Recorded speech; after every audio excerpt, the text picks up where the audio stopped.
select your required cell to merge, and after this press Alt H and then press MM.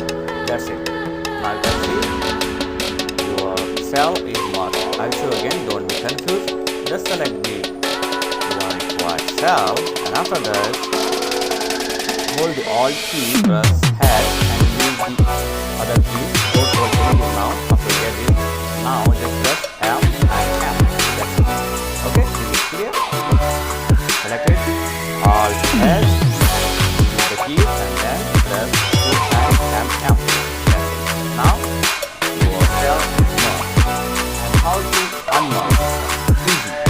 Select your cell, do the same, Alt H and M, U. Okay?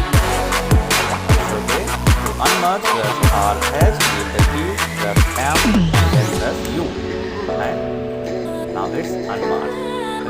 So this is the same thing to merge your other cells. Like if you want to merge your row or column, just select your row or column and then press Alt H, MM, and that's it. Okay, it's very simple. Okay, very easy. So thanks for watching, guys. Catch you next video. Please like, share, and subscribe. Thank you very much.